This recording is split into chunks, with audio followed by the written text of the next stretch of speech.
साथमा कामना सेवा विकास बैंक, प्रगतिको आधार कामना सेवासँगको कारोबार। शक्ति मिनरल्सको उत्पादन नेपाली किसानका लागि वरदान। शक्ति मिनरल्स प्राली विशेष औद्योगिक क्षेत्र भइरहवा। Registration open for +2 Science Management Humanities and Law, Lumbini College. गर्वैदेखि बलियो भूगर्भ सिमेन्ट।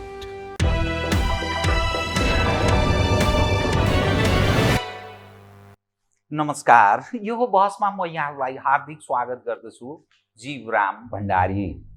आज यहाँहरू सामुन्ने उपस्थित हुनुहुन्छ रमण श्रेष्ठ। उहाँ वरिष्ठ अधिवक्ता हुनुहुन्छ, पूर्व महान्यायाधिवक्ता, नेपाल बार एसोसिएसनका पूर्व महासचिव, केन्द्रीय सदस्य पनि हुनुभयो, अखिलका पूर्व केन्द्रीय अध्यक्ष तथा नेपाल ल क्याम्पसका सौर्य सभापति। मैले यसकारण यो पृष्ठभूमि यहाँहरूलाई बताएँ, रमण श्रेष्ठ जस्ता धेरै मानिसहरू सायद अझै पनि सपना देखिरहनु भएको छ र हिजोका दिनमा सपना देख्नुभयो। यदि यो देशमा वामपन्थी तागत नेपालको राजनीतिमा हाबी भयो भने या नेपाली जनले तिनलाई समय मौका दिए भने यो देशमा आमूल परिवर्तन सम्भव छ। कानुनी राज अर्थात् विधिको शासन त्यो सम्भव छ। दिन दुखी र देशको एउटा देशभक्तिको सवालमा यो देश उप कसैले औँलो ठड्याउन सक्दैन। सार्वभौमसत्ता सम्पन्न हामी नेपाली, यो हाम्रो सार्वभौमिकता सहज जोगिनेछ, यस्तो सायद उहाँले सपना हिजोका दिनमा देख्नु भएको थियो। आजको दिनमा पनि सायद देख्नुहुन्छ, देखिरहनु भएको छ। रमण श्रेष्ठसँग म आज यसकारण यो विषय पृष्ठभूमिमा बताउँदैछु। तीनवटा व्यवस्थाको उहाँ पञ्चायत, बहुदलीय व्यवस्था र यो गणतान्त्रिक व्यवस्था, यो तीनवटा व्यवस्थाको अगुवाई गरेको, विद्यार्थी राजनीतिदेखि त्यसलाई निरन्तरता दिएको एउटा साक्षी। उहाँसँग आज म समसामयिक नेपालको राजनीतिक अवस्था र न्यायालय उप उठेको औँलो ठडिएको प्रश्न, विश्लेषणात्मक र जनजिज्ञासाहरूलाई सम्बोधन गराउने प्रयत्न गर्नेछु। सर्वप्रथम म उहाँलाई स्वागत गर्छु। स्वागत छ यहाँलाई। धन्यवाद। म तपाईसँग म 41 सालदेखि म बुद्ध छु। ल क्याम्पसको जब तपाईँ सभापतिमा जित्नुभयो त्यसपछि म निरन्तर नजिकबाट निहाल्ने म तपाईँलाई प्रयत्न गरिरहेको छु। मैले पृष्ठभूमिमा पनि बताएँ, सायद विदेशमा कम्युनिस्ट हौँ भन्नेहरूको वर्चस्व स्थापित भयो भने, नेपाली जनले पत्याए मत जाहेर गरे भने यो देशको सुन्दर भविष्य छ। सायद यस्तो कल्पना त गर्नुभयो। फलत एकपछि अर्को घटनाक्रमले पञ्चायत असफल भयो, पञ्चहरू असफल भए, काङ्ग्रेस एक कदममा असफल, कम्युनिस्ट हौँ भन्नेहरू यहाँ आइपुग्दा नेपाली जनले बुझ्दा अब यी पनि असफल भए भनेर बुझ्ने, त्यस्तो अवस्थामा नेपाली जन प्रवेश गरे। विकल्प त्यस्तो देखिँदैन। न्यायालय उप प्रश्न छ। तपाईँ कानुनको अव्वल दर्जाको विद्यार्थी, राजनीतिक हिसाबले पनि नेतृत्व पनि निभाउनु भएको व्यक्ति, महान्यायाधिवक्ता हुनुभयो, बारको महासचिव हुनुभयो, अव्वल दर्जाको शिक्षा छ। मूल समस्या हो के म यहीँबाट सुरु गरेँ। कतिपय मानिस भन्छन् यो सिस्टम काम लाग्दैन, किनभने यो महँगो पनि भयो। जुन चरित्रका मानिस नेपालको राजनीतिमा हाबी भए यीबाट अब सम्भव छैन। त्यसकारण फड्को मार्नुपर्छ। त्यो फड्को कहाँ हो, त्यो कोट्याउँदैन।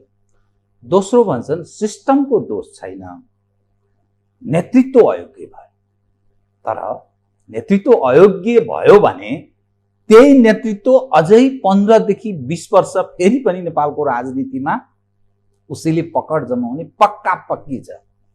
अनि हाम्रो जीवन के हुने? म यहीँबाट सुरु गरेँ। कृपया। शिवरामजी, बडो गजबको प्रश्न गर्नुभयो, तपाईँले लामो पनि गर्नुभयो। मलाई लाग्छ म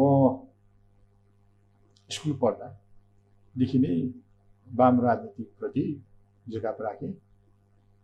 मेरो गुरु चित्रबहादुर केसी, त्योभन्दा माथि भन्नुपर्दा मोहन विक्रम सिंहले गर्नुपर्छ।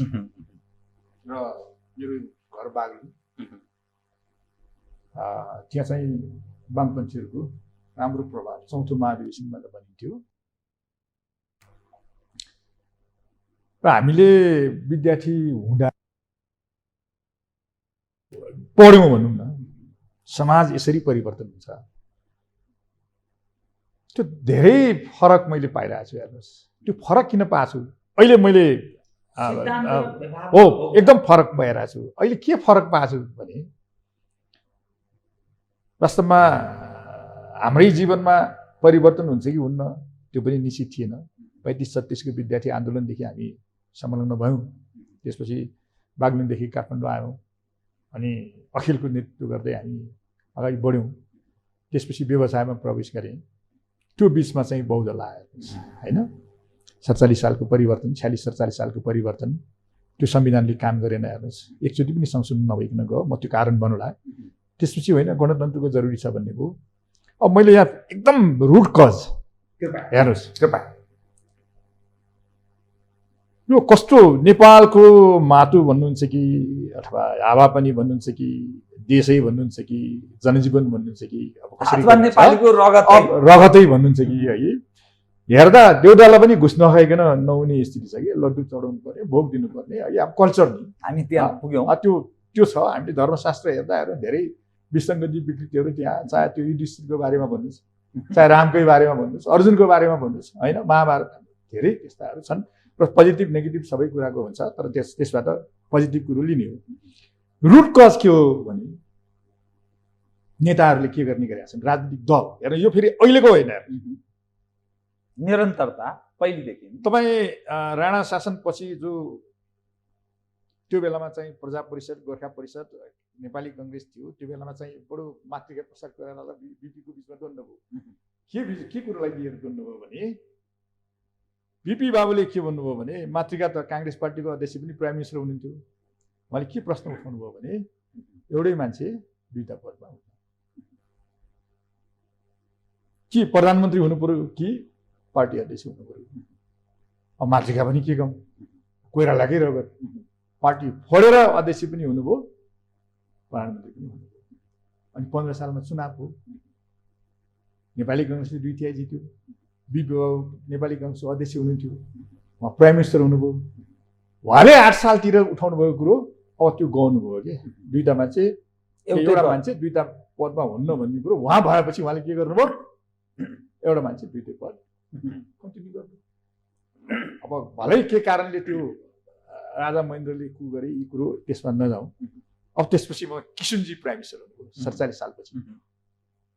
बिपी के अरे गिरिजा बाबुले के भन्नुभयो भने एउटा मान्छे दुईटा पदमा।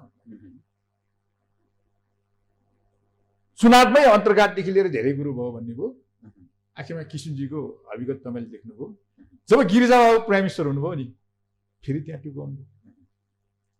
हेर्नुहोस्, र अहिले लेफ्टमा पनि त्यही छ। हेर्नुहोस्, अब दुईटा मान्छे, एउटा मान्छे दुईटामा हुनुहुन्न भन्ने छ है, आफू भइसक्यो। त्यसैले यो हाम्रो कस्तो भएको छ भने एउटा कुरो चाहिँ आफूलाई केन्द्रित बनाउने, पहिलो नम्बर सिद्धान्त, नीति, विचार सब गाउनु नै एउटा। दोस्रो कुरो आफ्नो स्रोत कुन ठाउँबाट आयो, त्यो स्रोत महत्त्वपूर्ण हो नि।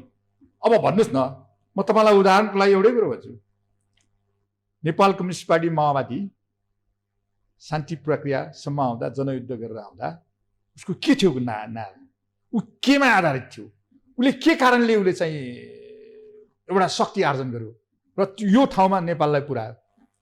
तर सरकारमा गइसकेपछि उसको नारा, कार्यक्रम, दृष्टिकोण, सोच म कहाँबाट आएँ भन्ने कुरो, त्यो वर्ग हो स्रोत। हेर्नुहोस्, एउटा आफूलाई केन्द्रबिन्दु बनाउने, अर्को स्रोतै बिर्सने।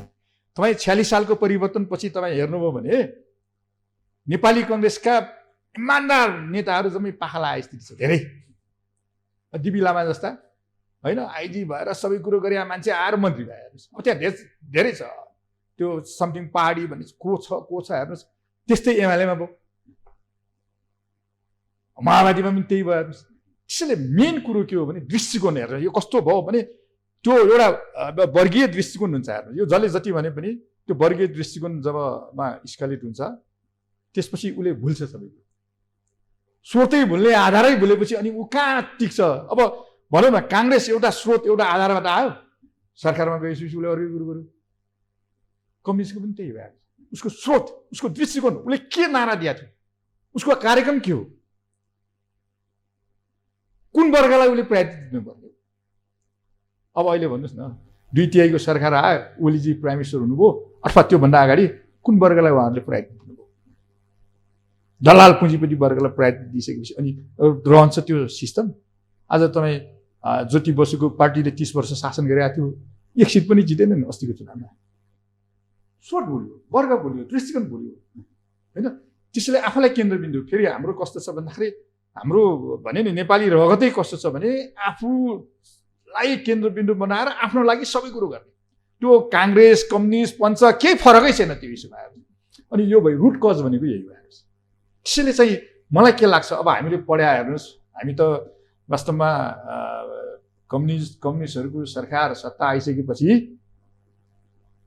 गरिब दिन दुखीहरूको होइन कायापलट हुन्छ। यहाँ त गरिब दिन दुखीको र देशभक्तिको फेरि देशभक्त त्यो राष्ट्रियताको हामी त विद्यार्थी राष्ट्रियता जनतन्त्र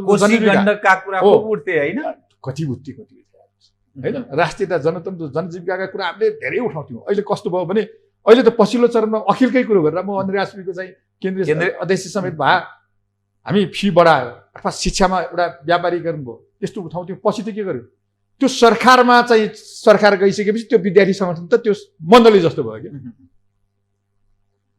त्यो होइन नि। हामी जस्तो मान्छे अहिले भनौँ न मैले कुन पार्टीलाई समर्थन गर्छु भन्ने कुरो एउटा कुरो हो, तर त्यो पार्टीले ठिक गरिरहेको छ कि छैन।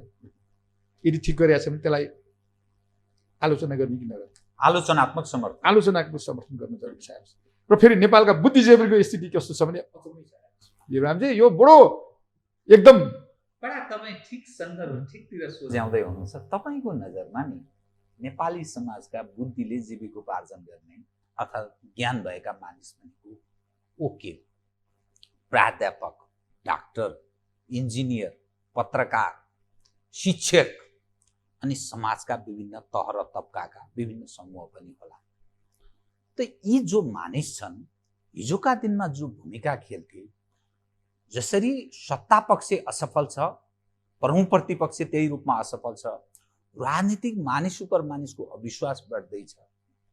यी व्यक्तिहरू, यो कथित बुद्धिजीवी, मैले यसका कथित भनेको यी व्यक्तिहरू, किनभने कतिपयले मान्दैन, बुद्धिजीवी मान्दैन, यी के का बुद्धि, यी सब पार्टीका झन्डा बोकेर हिँड्ने नेताका आउरी बाउरी अघि पछि लाग्ने के का बुद्धि, बुद्धि नै छैन के को बुद्धिजीवी भन्ने, बौद्धिक भन्ने जो धारणा राख्छन्, त्यस कारण मैले कथित भनेको।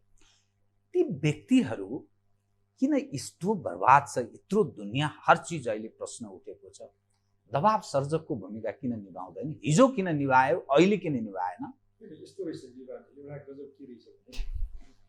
यो आन्दोलन गर्ने, परिवर्तनको लागि लाग्ने, त्यो बेलामा त कुनै पद प्रतिष्ठा स्वार्थका कुराहरू हुँदैन होइन। अनि जो पोलिटिकल लिडरहरू थिए उनले पनि त्यो पद प्राप्ति गरेका थिएनन्। त्यसैले त्यो बेलामा के भयो भन्दा प्योर चाहिँ अब भनौँ न विश्वेश्वर प्रसाद कोइरालाले भन्नुभएको समाजवाद कहाँ छ? काङ्ग्रेसमा। मार्क्सले, लेनिनले, माओत्सेतुङले परिकल्पना गरेको समाजवाद, जनवाद, चाहे त्यो खड्गौलीको पार्टीमा भन्नुहोस्, चाहे त्यो माओवादीको पार्टीमा भन्नुहोस्, चाहे त्यो विप्लवकै पार्टीमा भन्नुहोस्, कहाँ छ त्यो? के उहाँहरूको दृष्टिकोण? त्यसैले एउटा कुरो कस्तो हुने रहेछ भन्दाखेरि परिवर्तनको लागि लाग्दा ती सबै कुराहरू एकदम त्यो बेलामा त कुनै स्वार्थको कुरो पनि भएन, ठिक काम गर्ने भए। जब परिवर्तन भइसकेपछि, सत्तामा गइसकेपछि अनि फेरि नेताहरूको दृष्टिकोण कस्तो छ जीवरामजी, बडो यो एकदम नेताहरूले सुधार्नै पर्ने कुरो। उनले जुन क्रिटिकली हेर्ने मान्छेलाई नजिक राख्नै चाहन्छ। मलाई अनुभव छ, म आफूलाई मैले अनुभव गरेको छु, म क्रिटिकली हेर्छु। हेर्नुहोस् केही सुन्न पाए होइन, धेरै कुरो छ नि। अहिले भन्नुहोस् न, तपाईँ अहिले कम्युनिस्ट 2/3 सरकार आइसकेपछि 2/3 को सरकारको नेतृत्वमा भए मान्छेहरूले गरेका कुरोमा हामीले बोलेको कुरो तपाईँहरूले सुन्नु भएको छ। 2/2 संसद विघटन भयो, 72 सालमा संविधान बनाएको होइन। त्यो संविधान राम्ररी कार्यान्वयन पनि भएको छैन। हङ पार्लियामेन्ट भएर धेरै नेपालीले दुःख पाइसकेपछि होइन अब चाहिँ एउटै पार्टीलाई दिनुपर्छ भनिसकेपछि एमाले र चाहिँ माओवादी केन्द्रको संयुक्त मोर्चालाई चाहिँ 2/3 नजिक दियो, देख्यो नि त हामीले।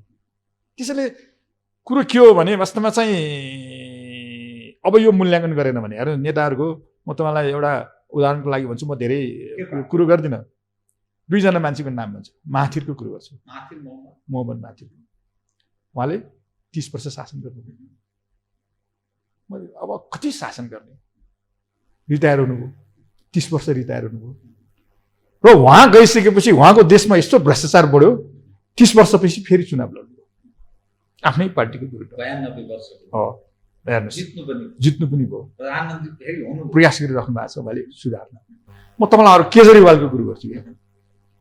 दिल्लीमा हेर्नुहोस् त, यत्रा ठुला ठुला दर्शनका कुरा गर्ने मान्छेहरू कहाँ छन्? केजरीवालले अहिले दिल्लीमा हेर्नुहोस् अपोजिसनै छैन। डेलिभरीका कारणले ती दर्शन हो। हेर्नुहोस् न, एउटा यस्तो हो, त्यो दर्शन पनि के हो भने दर्शनले चाहिँ डेलिभरी दिने काम, दर्शन न काम लाग्छ, डेलिभरी नदिने दर्शनको के अर्थ छ? दर्शनले त खान दिन्न नि। तपाईँको लाइफमा परिवर्तन चाहिएको छ, तपाईँको जनजीवनमा परिवर्तन चाहिएको छ, हो, डे टु डे। अनि तपाईँलाई दर्शनको कुरो गराएर दर्शनले के दिन्छ? होइन, त सुनको अन्डा जस्तै भयो, त्यो खान नहुने अन्डाले के हुन्छ? त्यसैले जीवनजी एउटा कुरो के हो भने, म यहाँ यो तपाईँको टेलिभिजनमा बडो महत्त्वपूर्ण प्रश्न गरेँ, म नेताहरूलाई म अनुरोध गर्छु, हेर्नुहोस्, गुट बनाउने, गुटमा रमाउने, इमान्दार मान्छेलाई पाखा लगाउने, विचार दृष्टिकोणले चाहिँ सबै कुरो छोड्ने, अनि समस्या नभए के हुन्छ? एउटा त चाहियो नि, के हो? ल कम्तीमा पनि अरू कुरो भएन। अझ यो 72 सालको संविधान त यति महत्त्वपूर्ण, यति राम्रो छ। हेर्नुहोस्, दुईटा दर्शन मान्ने मान्छेहरूले बनाए संविधान। आफूलाई एकदम साम्यवादी दर्शन मान्ने भन्ने मान्छेले पनि समर्थन गरे, आफूलाई लिबरल डेमोक्रेट भन्नु हेर्नुहोस्, म अरू भन्दिनँ होइन, चाहे त्यो अमेरिकाको भन्नुहोस्, चाहे इन्डियाको भन्नुहोस्, चाहे इङ्ल्यान्डको भन्नुहोस्, नेपाली कङ्ग्रेस भनौँ न, उनीहरूले पनि समर्थन गरे। समाजवाद प्रति प्रतिबद्ध, समाजवाद उन्मुख सिस्टम हामीले बनाउँछौँ भनेर संविधान बनायो होइन। फन्डामेन्टल राइट्सको हिसाबले, मौलिक अधिकारको हिसाबले भन्नुभयो भने संसारमा हेर्नु, चाइनामा भागहरू पनि हामीसँग छ, अमेरिकामा भागहरू पनि हामीसँग, चाहे त्यो बोल्ने लेख्ने कुरो गर्नुहोस्, चाहे त्यो आर्थिक सामाजिक सांस्कृतिक अधिकारको कुरो गर्नुहोस्, त्यति राम्रो संविधान बनायो।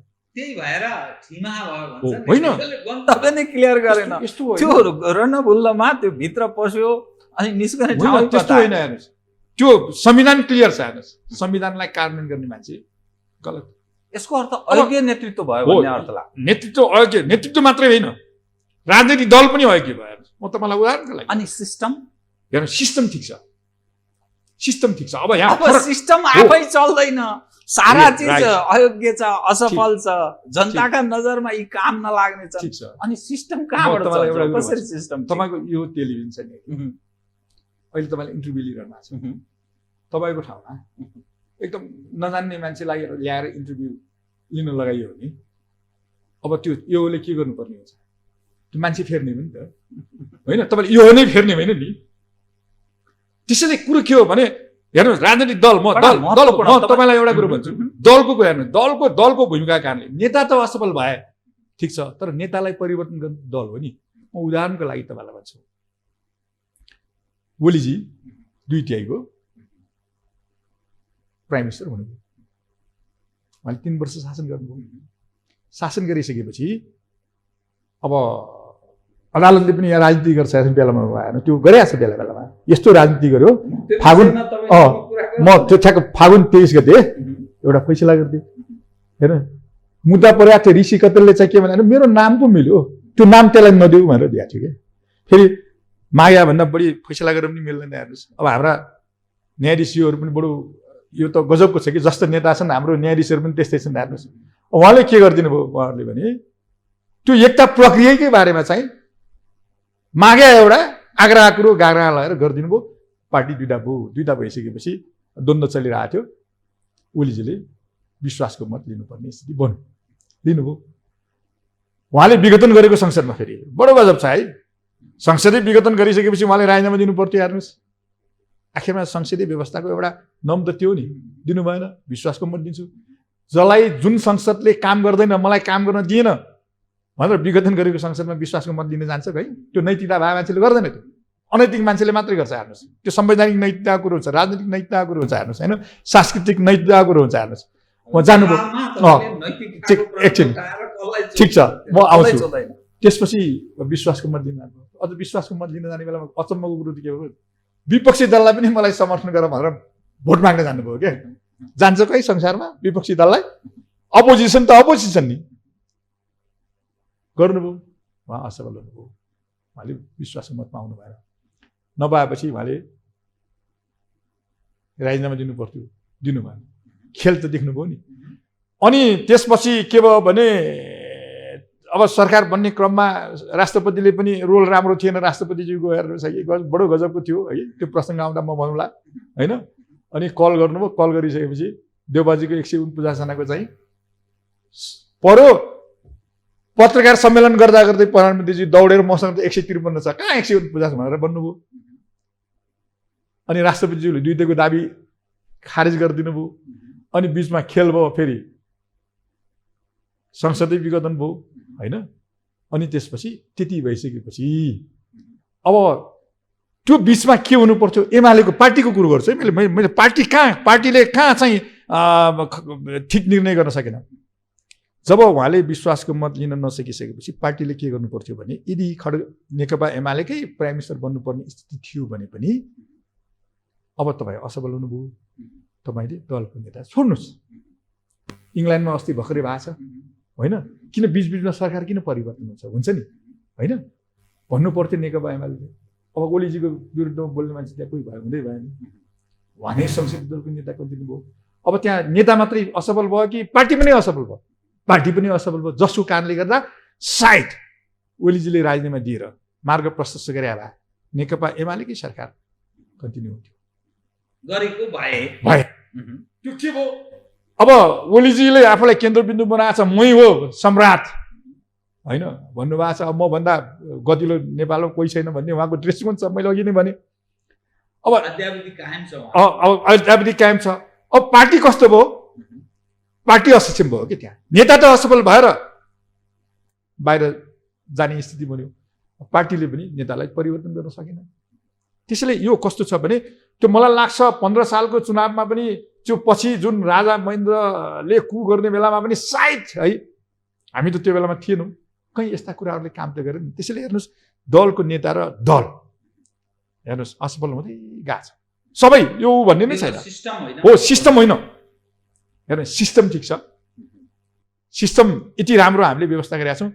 फेरि संहिताकै कुरो गर्दा हेर्नुहोस्, तपाईँ भन्नुहोस् न, हिजो हामी केन्द्रीकृत राज्य व्यवस्थामा हामी काम गरिरहेका थियौँ, जसको कारणले गर्दा समानान्तर रूपले सबै ठाउँमा विकास भएन। सिंहदरबारलाई गाउँ गाउँमा लानु पर्यो भने हो नि, स्थानीय तहलाई अधिकार दिने भने हो नि। अब यहाँ त कस्तो भयो भने संहिता पनि कस्तो, अब प्राइम मिनिस्टरले त्यो बेलामा बोल्नुभयो ओलीजीले, त्यो त एकाइ हो। संविधानले एउटा कुरो भनेको छ, अहिले त स्थानीय सरकार हो हेर्नुहोस्। अब स्थानीय सरकारले के गरिरहेको छ? अब जनताको आधारभूत कुरोतर्फ होइन कि ऊ पहिला गाडी किन्छ हेर्नुहोस् है, जम्मै ठेकदारहरू आछन् होइन, भ्रष्टाचार चाहिँ गाउँ गाउँ पुगेको छ हेर्नुहोस्।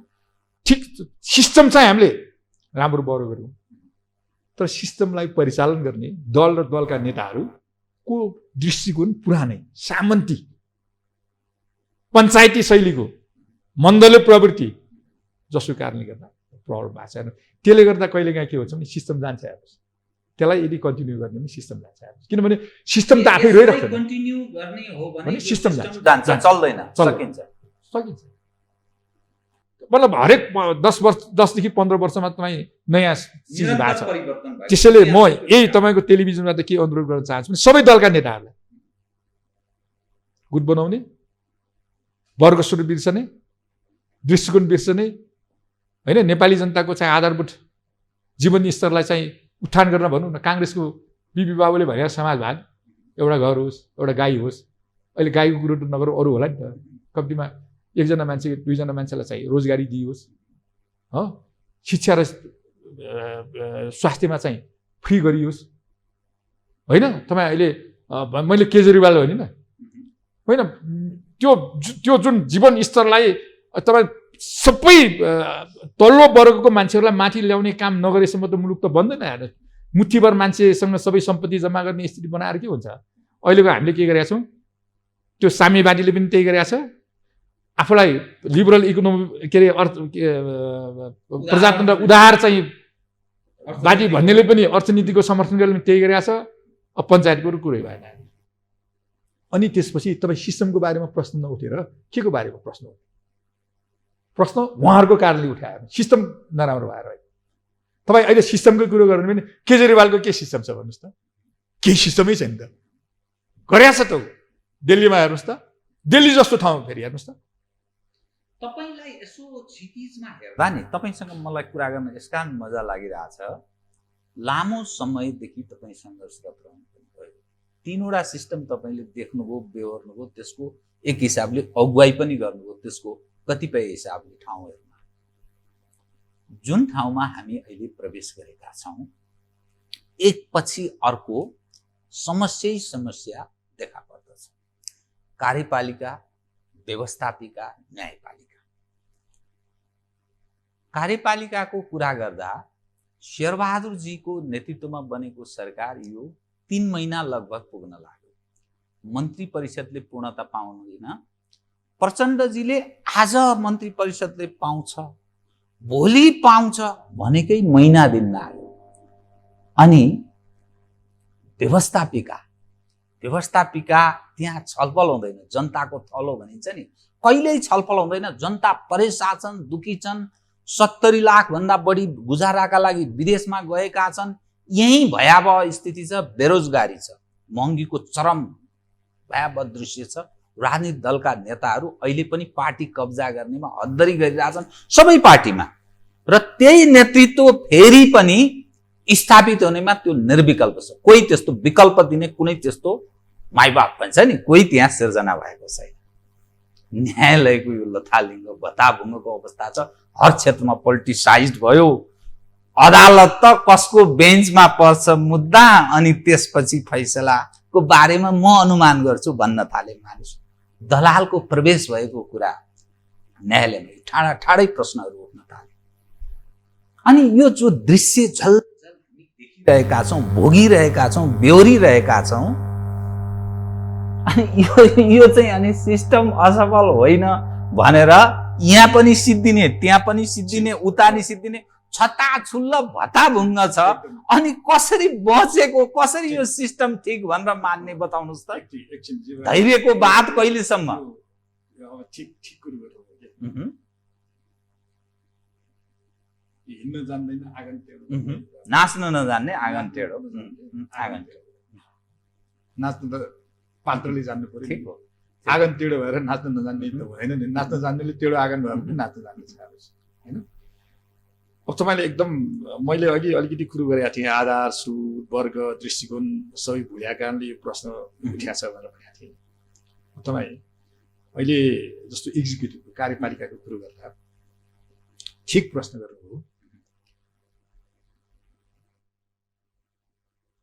यो नेताहरूको दृष्टिकोण कस्तो छ भने हामी नेताहरूसँग कुनै न कुनै रूपमा सम्बन्धित पनि हुन्छौँ। बेला मौकामा केही कुरो हामीलाई सोझिन्छ पनि, कतिपय कुरो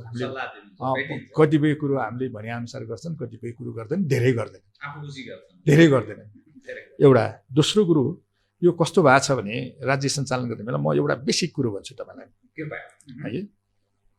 संविधानले के भन्छ भने सबै राज्यका निकायहरूको सल्लाहकार महानिर्वाचक हो भन्छ। सरकारले कस्तो एउटा प्रोभिजन गरेको छ भने त्यो सल्लाह बेला बेलामा कानुन मन्त्रालयसँग लिन्छ, कानुन आयोगको अध्यक्षसँग लिन्छ हेर्नुहोस्, र कानुन मन्त्रालय पनि त्यो संविधानले त्यो कुरो दिन्न। तर त्यस्तै त्यो नियमावलीहरू बनाएर त्यो लिने गरेको छ। त्यो किन त्यसो गर्छन् भने अब नेतालाई कस्तो चाहिएको छ भने आफूले भनेअनुसार चल्नु परेको छ। सल्लाह के आउँछ भने अल्टरनेट राखेको छ हेर्नुहोस्। त्यो गैर संवैधानिक कामहरू गर्ने कामहरू गरिरहेको छ। ठिक त्यस्तै पार्टीमा छ हेर्नुहोस्, हरेक पार्टीमा राम्रा मान्छे पनि छन्, नराम्रा। अहिले बुद्धिजीवीको कुरो, कथित बुद्धिजीवी भन्नुभयो है। हामी बुद्धिजीवी पनि कस्ता छौँ भने म तपाईँलाई एउटा उदाहरण दिन्छु। माधव नेपाल प्राइम मिनिस्टर भएको बेलामा 11 जना संवैधानिक पदाधिकारीको सिफारिस गरेको थियो। त्यो बेलामा पुष्पकमल दाहालले मुद्दा हाल्नु सर्वोच्चमा। के भएर हाल्नुभयो भने त्यो संवैधानिक परिषदको बैठक गर्ने बेलामा मलाई बैठकको जानकारी नि दिएन। 48 घण्टा अगाडि विषयवस्तुसहित दिनुपर्छ, दिएन।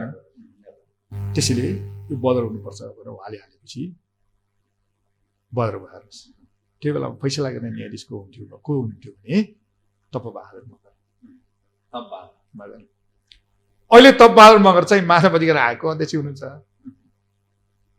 सभामुखले के भन्नुभयो मलाई त बैठकको जानकारी नै दिएको छैन भने मुद्दा हाल्नु भएको छ।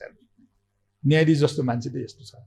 मैले उदाहरणको लागि राजनीतिक नेताहरूको त कुरै छोडिदिनुहोस्, त्यो उहाँले सिद्धान्त प्रतिपादन गरेका कुरो हामी पढेर अहिले बहस गरिरहेछौँ, नजिर त्यो मानिरहेछौँ। उहाँ त्यस्तै सभामुखलाई जानकारी नदिइकन गरेको बैठकको निर्णय अनुसार मानव अधिकार आयोगको अध्यक्ष बन्नुभएको छ। अब तपाईँ गर्नुहुन्छ के जीवराज भन्नुहुन्छ के?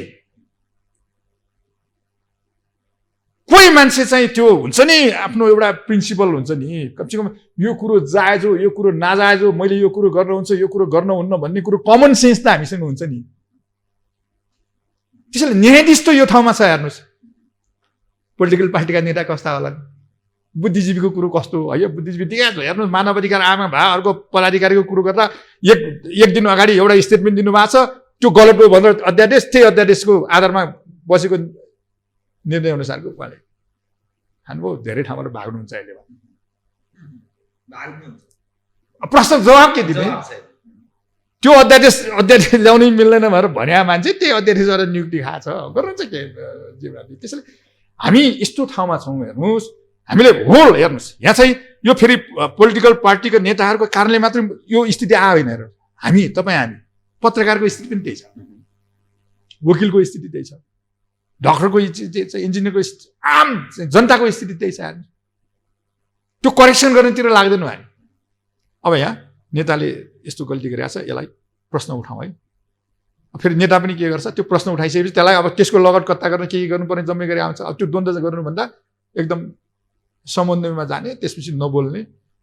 त्यसैले हेर्नुहोस् जीवरामजी, म एउटा अनुरोध के गर्न चाहन्छु सबैलाई, हेर्नुहोस् अब मुलुक बनाउने हो भने आफ्नो आफ्नो ठाउँमा प्रश्न उठाउनु पऱ्यो, अलग थडाउनु पऱ्यो। काङ्ग्रेसका मान्छेले काङ्ग्रेसकै भित्र, माओवादीका मान्छेले माओवादीकै भित्र, एमालेका मान्छेले एमालेकै भित्र, पञ्चका मान्छेले पञ्चकै भित्र। आखिरमा सिस्टमको कारणले केही तलमाथि होला, तर मान्छे राम्रो भयो भने त त्यही अनुसार पनि त। जस्तो मैले केजरीवालको उदाहरण दिएँ, माथिरको उदाहरण दिएँ, उनीहरूको के सिद्धान्त छ? हाम्रा यहाँ चाहिँ एकदम होइन काङ्ग्रेसको त्यत्रो समाजवादी सिद्धान्त होइन, कम्युनिस्टको त्यत्रो साम्यवादी सिद्धान्त। यदि पञ्चवर्गै भन्दा पनि वर्गविहीन समाजको परिकल्पना गरे अब चाहिँ महेन्द्रले त्यो कम्युनिस्टसँगै नजिक छ। त्यो मान्छेमा धेरै कुरो डिपेन्ड हुन्छ। हेर्नुहोस् भर पर्छ होइन। त्यो भयो भन्नाले त्यो मान्छेलाई परिवर्तन नगरिकन केही हुनेवाला छैन। अब तपाईँले भन्नुभयो अहिले त्यो तत्काल चाहिँ त्यो कुनै विकल्प पनि देखिन्न पनि। तर एउटा कुरो के हुनसक्छ भने उहाँहरू नै आउनुभयो भने पनि यदि सही किसिमले प्रश्न उठाउने हो भने उहाँहरूले बोल्नु भएको छ बेला बेलामा। अस्ति विद्यार्थी उहाँहरू नै आउनुभयो भने पनि आउने पक्का छ। नेपाली जनको त्यो धैर्य धारण गर्ने क्षमता, त्यो सहने क्षमता लामो समयसम्म राख्लान् र भन्ने मेरो यस्तो प्रश्न छ। हेर्नुहोस् नेपाली त बडो अचम्मको छ। हेर्नुहोस् त्यो लामो समय राख्या भनेर नि यस्तो भएको छ कि राखिरहन्छन्। हेर्नुहोस् है ज्यातिविधि भएपछि मात्रै बल्ल उत्रने। हेर्नुहोस् होइन आखिरमा पञ्चायती व्यवस्था कति 40 वर्ष कति 30 वर्ष है 30 वर्षको यही 47 सालको संविधानै त्यो धेरै थोरै समयमा गयो। अब त्यहाँ त विभिन्न कारण थियो, माओवादीको जनयुद्ध सुरु भयो होइन, सबै त्यो बेलामा अब जुन दलीय सिस्टम थियो त्यो दलीय सिस्टम अनुसारको। हेर्नुहोस् बडो अचम्मको कुरो के भयो भने जुन दलको मान्छेलाई अविश्वासको प्रस्ताव पेश गरेर फाल्यो उही दलको मान्छे प्राइम मिनिस्टर हुने लगायतका है धेरै त्यो संविधानभित्र भएका लुपहोलहरूलाई दुरुपयोग गरे हो। त्यस कारणले चाहिँ गयो। अब अहिले यो संविधानभित्र भएको लुपहोलहरूलाई दुरुपयोग गरिँदैछ। हेर्नुहोस् त्यो यो होइन। हेर्नुहोस् कसैले अलिक बढी गरेका छन्, कसैले अलिक कम गरेका छन्। यदि यो परिवर्तन गरेन भने यो संविधान जान्छ भने नि संविधान आफै केही होइन नि होइन। संविधानलाई त आखिरमा त्यो जीवित दस्तावेज बनाउनलाई कार्यान्वयन लानु पर्यो नि। संविधान एकातिर छ, कार्यान्वयन अर्कोतिर भएपछि त्यो संविधान र कार्यान्वयनको बिचको अन्तर सङ्घर्षले के हुन्छ, अन्तर्विरोधले के हुन्छ?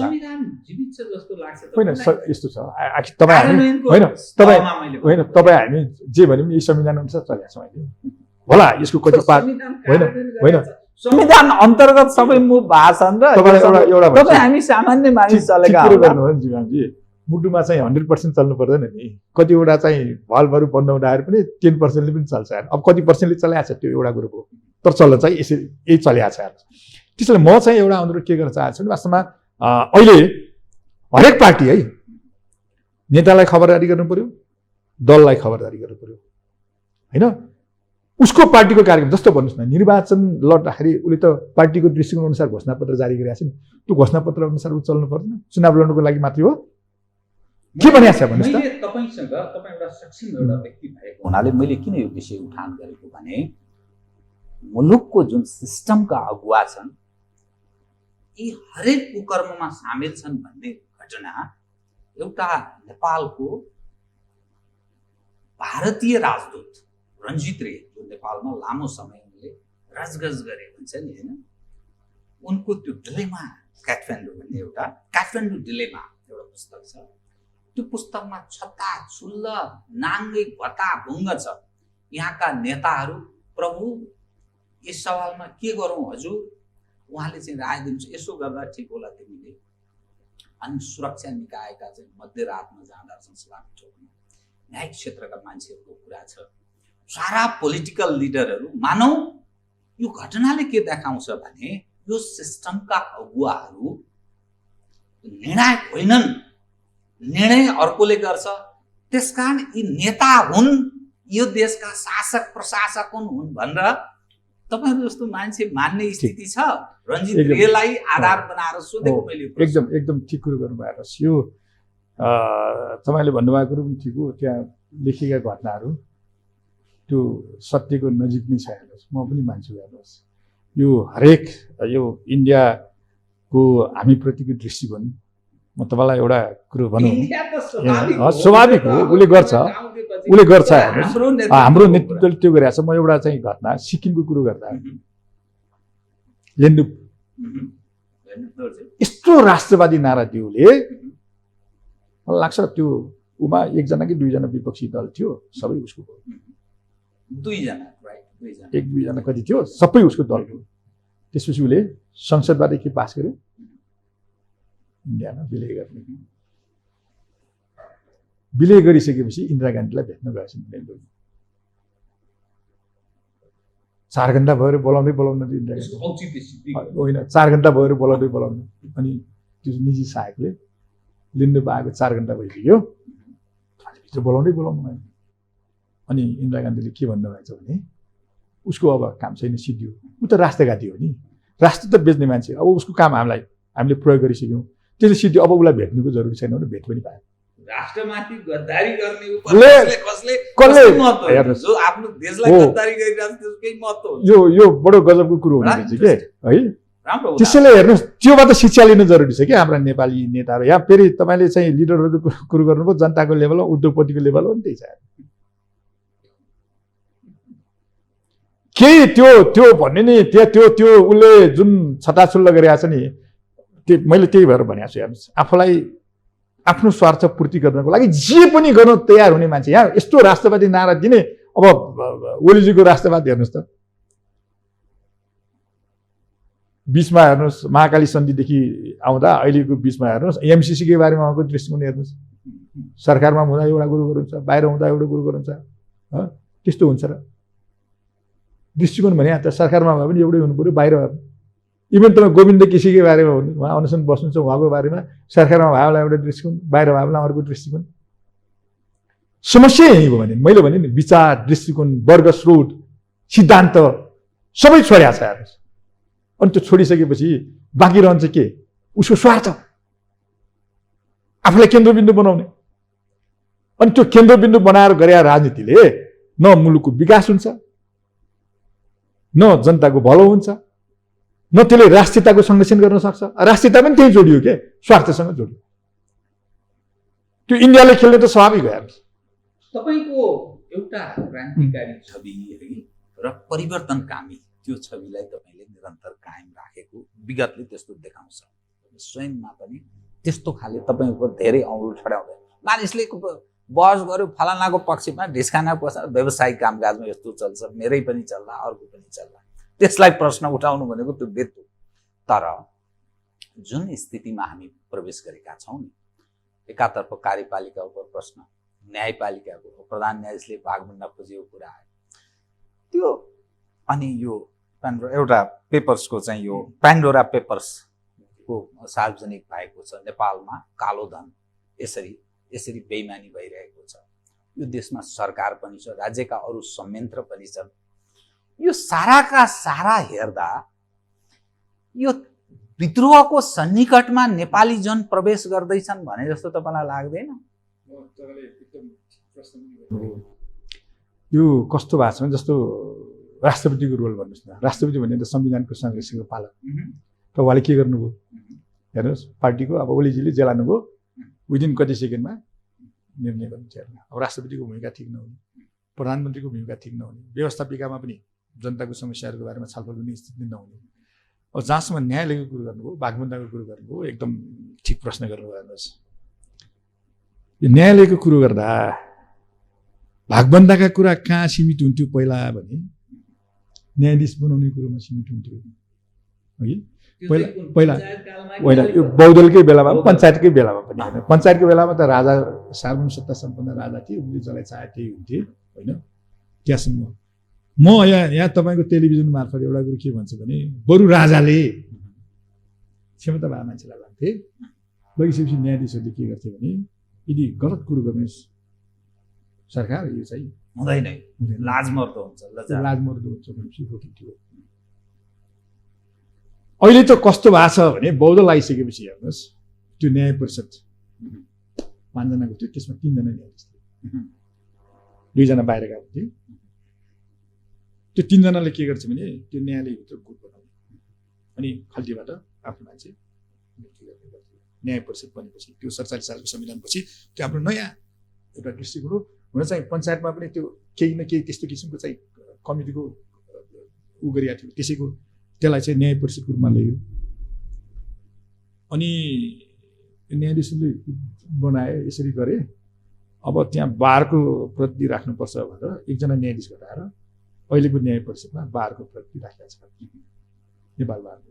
न्याय परिषदको गठनको संरचना म त्यही कुरो गर्दैछु, बारको राखियो। हामीले चाहिँ यो संविधान बनाउने बेलामा भयङ्कर लबिङ पनि गर्यो है। बारको प्रतिनिधि गइसकेपछि त अब न्याय परिषदले राम्रै काम गर्ला। त्यो कस्तो भयो भने बारको प्रतिनिधि झन् अब बदनाम छ। हेर्नुहोस्, बारबाट पठाएको मान्छे पार्टीको होइन, फेरि जीवराजी पार्टीको गएर फरक पर्दैन। अमेरिकामा चाहिँ पार्टीका मान्छेले नै आखिरमा गरे हुन्छ हेर्नुहोस्, तर उनीहरूले विवेक प्रयोग गर्छन्। हेर्नुहोस्, पार्टीले अहिले भन्नुहोस् न, ट्रम्पका मान्छेहरूले ट्रम्पको पार्टीले नियुक्ति गरे न्यायाधीशहरूले ट्रम्पको पक्षमा पैसाले दिएर संविधान र कानुनको कुरो हुन्छ नि। इभेन सांसदहरू त्यहाँको सिनेटरहरूले चाहिँ महाभियोग लाउँदाखेरि चाहिँ हाले नि त, कतिजनाले क्रस गरे नि, फ्लोर क्रस गरे। त्यसैले यो पार्टीको मान्छे नै जान हुन्न भन्ने पनि होइन, पार्टीको मान्छे जान पनि हुन्छ, नभए पार्टीको नभएको जाँदा पनि हुन्छ। तर उसले त्यहाँ न्यायाधीश भइसकेपछि उसले जुन विवेक प्रयोग गर्ने, उसलाई त ऊ त संविधानप्रति प्रतिबद्ध हो नि। तपाईँ नेपालमा हेर्नुहोस्, म 1 जना मान्छेको नाम सूर्यनाथ उपाध्यायको भन्छु, गिरिजाबाबुले नियुक्ति गर्नुभयो हो, तर गिरिजाबाबुलाई चाहिँ पत्र लेख्ने हिम्मत उहाँले गर्नुभयो। उहाँले भन्नुभयो म संविधानप्रति, गिरिजाबाबु प्रतिबद्ध होइन म, छन् नि मान्छेहरू। अनि नियुक्ति गरिसकेपछि उसले गर्ने, हेर्नुहोस् हामीलाई त लाज लाग्ने स्थिति रहेको छ कि। अझ हाम्रोमा त कस्तो पनि त्यो न्याय परिषद सदस्य आफै न्यायाधीश हुन दौडने, हेर्नुहोस् अब ओहो लाज, हेर्नुहोस् त। अनि त्यो मान्छेले के गर्ला? त्यसले बारको प्रतिनिधि गएर पनि त्यो न्याय परिषदले ठिक किसिमले न्यायाधीश नियुक्ति गर्ने बेलामै अहिले त हामीलाई लाज लाग्ने भएको छ। हेर्नु, एउटा मुद्दा बहस नगरेका मान्छे न्यायाधीश भएको छ, एउटा मुद्दा। तेरी कस्तो कुरो गर्नु छ, हामीलाई लाज भने नि। त्यो हाइकोर्टको मात्रै कुरो नगर्नु, सर्वोच्चमा पनि। अब त्यो न्याय परिषदले ठिक किसिमले न्यायाधीश नियुक्ति गर्ने बेलामै गरेका छैन। अब फेरि त्यो भएको हुनाले हामीले अहिले संविधान बनाउने बेलामा चाहिँ त्यहाँ सुनवाईको व्यवस्था राख्यौँ। त्यो सुनवाईले ठिक गर्छ कि भएर सांसदहरूको स्थिति पनि देखिराख्नु भएको छ है। संसदीय सुनवाई त्यो प्रभावकारी छैन, किनभने त्यहाँ पनि त्यही मतलब होइन, जरुरी थियो। हेर्नुहोस्, त्यो जरुरी भयो भन्नाले होइन, पहिला न्याय परिषदले मात्रै सिफारिस गर्ने अथवा संवैधानिक परिषदले मात्रै सिफारिस गर्ने होइन, त्यो किसिमको हुँदाखेरि कम्तीमा त्यसलाई चेक एन्ड ब्यालेन्स होइन। अमेरिकामा सुनवाई त्यहाँ हेर्नुहोस् त, सुनवाई हुँदाखेरि त राम्रो हुन्छ, उसको न्यायाधीशको सबै कुरो हेरिन्छ जन्मेदेखि त्यो बेलासम्म उसको सबै हेरिसकेपछि त्यहाँ प्रश्न गरिन्छ। हामी कहाँ त कस्तो प्रश्न गरिन्छ, सांसदहरूको स्थिति पनि त्यस्तै छ। सिस्टम हामीले राम्रो ल्यायो, त्यसलाई कार्यान्वयन गर्ने तहमा योग्यता नभएका मान्छेहरू गएका छन्, अयोग्य मान्छेहरू गएका छन्, कम्पिटेन्ट नभएका मान्छेहरू गएका छन्, दृष्टिकोण नभएका मान्छेहरू गएका छन्, जसको कारण होल सिस्टमप्रति प्रश्न उठाएको छ। सिस्टम राम्रो भएर त केही हुँदैन, सिस्टम आफै केही हुँदैन। त्यसैले अब न्यायाधीशहरूको कुरो गर्दा एक त न्याय परिषदले नै, संवैधानिक परिषदले नै प्रधान न्यायाधीशको सिफारिस गर्दा पनि त्यस्तै छ। अर्को न्यायालयको कुरो गर्दा म तपाईँलाई एउटा कुरो के, जुन भागभन्दाको कुरो गर्छ, पहिला न्यायाधीशमा मात्रै भागभन्दाको सीमितको कुरो हुन्थ्यो। अहिले त पछिल्लो चरणमा हेर्नुहोस्, खिलराजी नै आफै मन्त्री परिषदको अध्यक्ष बन्न जानुभयो। हेर्नुहोस्, त्यो कहीँ बन्न जान मिल्ने स्थिति थियो, त्यो बेलामा पार्टीले रेफर गर्यो। त्यहाँ पनि तपाईँको हेर्नुहोस्, त्यहाँ नेपालीको मात्र दिमागले काम गरिरहेको छैन, त्यो विदेशीको दिमागले काम गरिरहेको हो। हेर्नुहोस्, रेग्मीलाई मन्त्री परिषदको अध्यक्ष बनाउँदा गौरव गर्ने अथवा त्यो निर्णय गर्ने व्यक्तिले प्रधान न्यायाधीशले अहिले भाग खोज्यो भनेर प्रश्न उठाउनु नैतिक रूपमा तपाईँलाई त्यो बेलामा अलिकति म कुरो गर्छु। संविधान अनुसार चले होला, खिलराजीलाई बोलाउनु पर्यो, यसरी हुन्थ्यो। भयो के भने संविधान सभा विघटन भयो, विघटन पनि अदालतले विघटन गराए, बाबुरामजी प्राइम मिनिस्टर हुनुहुन्थ्यो। त्यो चुनाव बाबुरामजीले गर्न पाउनु पर्थ्यो। हेर्नुहोस्, दलकै कारणले हो नि, अरू दल मानेन। अनि अब त्यो बिचको उपाय खोज्दा त्यहाँ पुग्नुपर्ने स्थिति दलकै कारणले हो। हेर्नुहोस्, नभए भने वास्तवमा त्यो कि जस्तो तपाईँ उसमा जाँदा, बर्मामा जाँदा अथवा जाँदा न्यायाधीशले पनि भुटानमा जाँदा होइन, न्यायाधीशले चुनाव गर्ने व्यवस्था पनि त्यहाँ राखेको छ। हेर्नुहोस्, हाम्रोमा थिएन नि, तर दलहरूले के गरे, संविधान अनुसार चलेन। संविधान अनुसार नचलेपछि त प्रब्लम नै हुन्छ। अनि खिलराजी ल्याउनु पर्ने स्थिति त्यसरी पनि आएछ। त्यो बेलामा चाहिँ त्यस्तो स्थिति हो। त्यसो मैले अहिले न्यायालयको कुरो गर्दा हेर्नुहोस्, भ्रष्टाचारको बारेमा कुरो गर्दा न्यायालयमा न्यायाधीशकै संयोजकत्वमा बनेको कमिटीले व्यापक भ्रष्टाचार छ भनेर भन्यो। न्यायाधीशले नै बिचौलियाको काम गर्छ भनेर लेखेको छ कि, स्वयं बिचौलियाको काम गर्छ, अरूले त गर्छ यहाँ है। अब यहाँ चाहिँ एजेन्टहरू, न्यायाधीशहरूले एजेन्ट राखेको छ भन्ने सम्मको कुरो आएको छ। हेर्नुहोस्, अब यो फेरि यो स्थिति यतातिर न्यायालयको स्थिति, अनि त्यसपछि न्यायालयको नेतृत्वले चाहिँ जो भागभन्दा खोज्यो भन्ने जुन कुरो गर्नुभयो, एकदम यो कस्तो हुने रहेछ जीवरामजी भने, तपाईँले पहिला अख्तियारको देख्नु भएको थियो नि, कोही मान्छेलाई ल्याइयो, लोकमानलाई ल्याएपछि लोकमानले के गर्नुभयो, उहाँ आफै प्राइम मिनिस्टर हुने दौडो सुन्नुभयो होला। यो दल र दलका नेताहरू असफल भइसकेपछि त्यसको निकास निकाल्ने बेलामा तेस्रो पक्षले चाहिँ त्यो भूमिका, त्यो खाली ठाउँलाई रिप्लेस गर्ने प्रयास गर्छ कि। दल र दलका नेताहरू चाहिँ असफल भएकै हो नि, तपाईँ लुकाउनु पर्ने कुरो केही छैन। के लुकाउनु पर्ने कुरो छ? दुई तिहाई मत दिँदा सरकार चलाउन नसकेका सफल कि असफल? अहिले त कोलिसन गभर्मेन्ट छ। हेर्नुहोस्, अब यसले पनि, अब त्यहाँ पनि हेर्नुहोस्, यदि सांसदको माया हुँदैन थियो भने, सांसद पदको माया हुँदैन थियो भने त्यो माधवजीलाई पनि प्रब्लम हुँदैन थियो, अरूलाई पनि प्रब्लम हुँदैन थियो। त्यही सांसद बचाउनलाई सबै यो दल फुट्ने अध्यादेश ल्याउने जम्मै काम गरियो नि। कुनै यो सिद्धान्तमा आधारित भएर गरेका कुरो गरियो, कुनै चिजलाई टार्गेट गरेर गरियो, अब फिर्ता पनि लियो। ल्याउनै हुँदैन थियो, ल्याएपछि फिर्ता गर्न हुँदैन थियो, त्यसलाई कानुनमा कन्भर्ट गर्नु पर्थ्यो। हेर्नुहोस्, सब चाहिँ त्यसले काम गरिरहेको छ। अनि कसरी सरकार बन्न सक्छ, कसरी राम्ररी जान सक्छ? कुनै एउटा चाहिँ हुन्छ नि, खेलको त नियम हुन्छ, नियम अनुसार चल्नु पर्यो नि। अब फुटबल खेल्ने हातले पनि हान्ने, खुट्टाले पनि हान्ने होइन, टाउकोले पनि हान्ने गरेपछि के हुन्छ त्यो फुटबल? त्यो फुटबल हुन्छ र? संविधान हामीले त्यस्तो राम्रो ल्यायो, फियर गेमै छैन। अब त्यो सबैले त्यो फियर नखेल्ने, अनि रफ खेल्ने होइन, रङ खेल्ने, त्यो सबैले त्यो रङ खेल्नेमा प्रतिस्पर्धा छ। अनि त्यसको परिणाम के हुन्छ? प्रधान न्यायाधीशको रोल पनि त्यही हो, रङ खेल्न थाले। अब अहिले प्रश्न उठिएको छ नि, हुन त अब उहाँको सचिवालयले खण्डन गरिरहेको छ है, नेताहरूले बोल्नुपर्छ त्यो, यदि हो कि होइन। यो हो भने प्रधान न्यायाधीशको बारेमा चाहिँ के गर्ने भन्ने सोच्नुपर्ने गरेको छ। सबै प्रधान न्यायाधीशले राज्यमा भाग खोज्ने हो। हेर्नुहोस्, फेरि हो कि होइन भन्ने प्रश्न गर्दा भाग दिएको हो, स्वीकार्य बनाएर आइएको छ, हिजोका दिनमै पनि भाग दिएको छ, अहिले किन प्रश्न? त्यही त जीवराजी, यही त भन्दैछु। अब संवैधानिक परिषद सम्बन्धी अध्यादेश आयो, त्यसको मुद्दा उहाँले नै हेर्नुपर्ने हुन्थ्यो। त्यो गैर संवैधानिक थियो भन्ने प्रश्न पनि उठाएको थियो। उहाँ चाहिँ तटस्थ बस्न जरुरी थियो। त्यो मिटिङमा नजानु पर्थ्यो। त्यहाँ नियुक्ति हुन्छ हुन्न भन्ने कुरो उहाँको मात्रै चिन्ताको विषय होइन नि। त्यो त राज्य चलाउने मान्छेको हो नि त। उहाँलाई त न्यायालयको पनि जिम्मेवारी हो नि, होइन? अब उहाँ बिल्डिङमा बस्नु, सारा कुरो गर्नु, उहाँको त फल्ला मान्छे उहाँको भएको भएर आएछ। अब गर्दा गर्दै उहाँले चाहिँ त्यो बेलामा संवैधानिक परिषदमा आफू भए बेलामा भाग खोज्नु भन्ने प्रश्न त्यो बेलामा उठेको थियो। यसो हेर्दा त्यो नियुक्ति हेर्दा त्यो हो जस्तो देखिन्छ, होइन? अब अहिले गर्दा गर्दै क्याबिनेटमा पनि भाग खोज्यो भन्ने आइसक्यो हेर्नु। तर यो त सिरियस कुरो हेर्नु, यो त सिस्टम असफल बनाउने कुरो हेर्नुहोस्।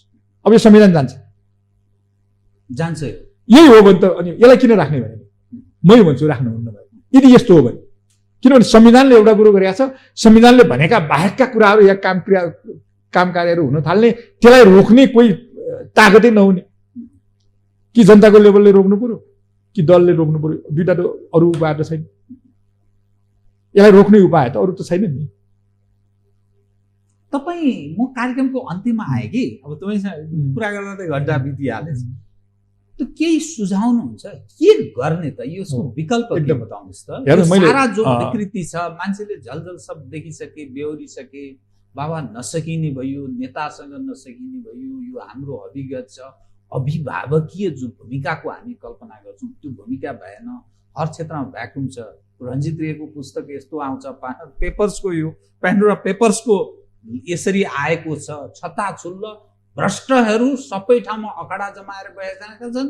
जो मानिसको नाम आउँछ ती सोकल्ड यो सिस्टमको निर्णायक जस्तो देखिन्छ। हर क्षेत्रमा ती महत्त्वपूर्ण जिम्मेवारी लिएर एकदम प्रश्न मलाई के लाग्छ भने नि, मैले अहिले भने नि आखिर दलले नै हो। दलीय सिस्टममा दल बाहेक त फेरि दलको विकल्प दललाई होइन। नेता परिवर्तन हुन सक्ने हो, दल त फेरि छुट्टै कुरो हुन्छ। अब नयाँ अहिले तुरुन्तै मर्ज भएर आउने अब नयाँ दलको पनि हविगत हामीले देखिसक्यौँ। तिनीहरू पनि आफै लडेका छन्। त्यसैले दलको कार्यकर्ताहरूले, त्यसका नेताहरूले उसको दलको त कार्यक्रम छ नि, त्यो अनुसार होइन, चाहे त्यो नेतृत्व चुन्ने कुरो होस्, चाहे त्यो कार्यक्रम राष्ट्रियताको बारेमा, जनजीविकाको बारेमा, जनतन्त्रको बारेमा, अहिले आएको हाम्रो संविधानको बारेमा दृष्टिकोण छ नि त।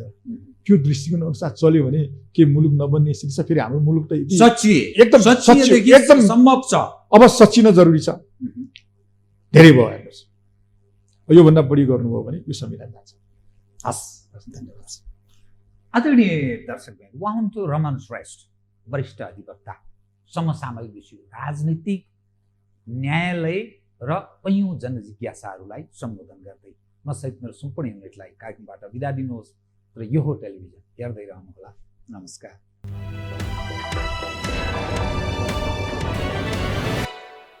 यो हो बहसको साथमा कामना सेवा विकास बैंक, प्रगतिको आधार कामना सेवासँगको कारोबार। शक्ति मिनरल्सको उत्पादन नेपाली किसानका लागि वरदान। शक्ति मिनरल्स प्राली विशेष औद्योगिक क्षेत्र Bhairahawa. Registration open for +2 Science Management Humanities and Law, Lumbini College. गर्भैदेखि बलियो भूगर्भ सिमेन्ट